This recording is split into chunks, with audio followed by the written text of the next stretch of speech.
পাকিস্তানে একটা নিষ্ঠুর গণতান্ত্রিক শাসন চলছে। এটা গণতন্ত্রের নামে উপহাস।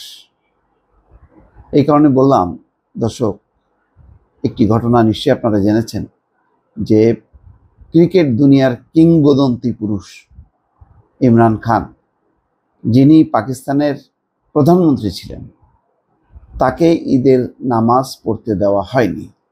তাকে এমন এক কারাগারের এমন এক সেলে রাখা হয়েছে যেখান থেকে তাকে বের হতে দেওয়া হয়নি।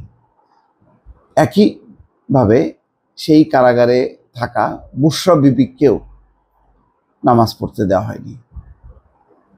তাহলে বুঝতে পারছেন দর্শক, পাকিস্তানের শাসকরা কি পরিমাণ নিষ্ঠুর, এবং সেই নিষ্ঠুরতা তো তারা বেলুচিস্তানে একেবারে রীতিমতো গণহত্যা চালাচ্ছে। স্টিম রোলার যাকে বলে, স্বাধীনতাপন্থীদের উপর।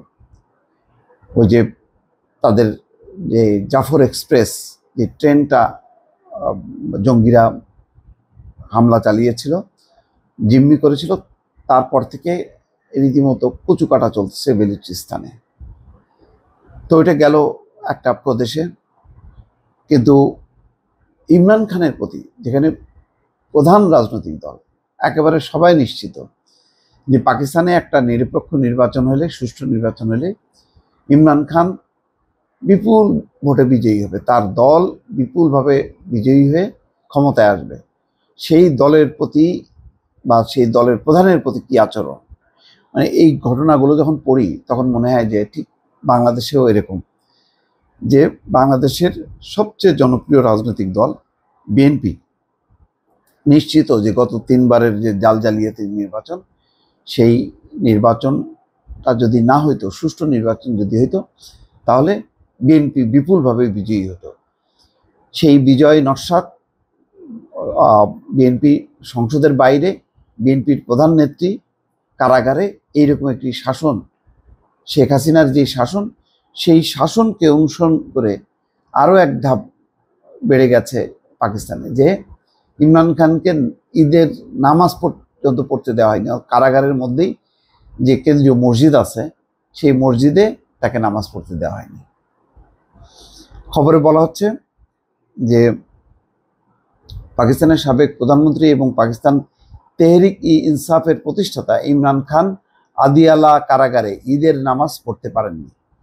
নিরাপত্তার কারণে তাকে ঈদের নামাজে অংশ নিতে দেওয়া হয়নি। ইমরান খানের বিরুদ্ধে রাষ্ট্রীয় গোপন নথি ফাঁস থেকে শুরু করে তোষাখানা তসরুপের মতো নানা অভিযোগের 100টির বেশি মামলা আছে। সেগুলি সবই রাজনৈতিক মামলা। আচ্ছা, কোনোটা কি খুনের মামলা আছে যে সে হত্যা করছে, টাকা পাচার করছে? তা তো না। এগুলো হলো অনিয়ম বলা যায়।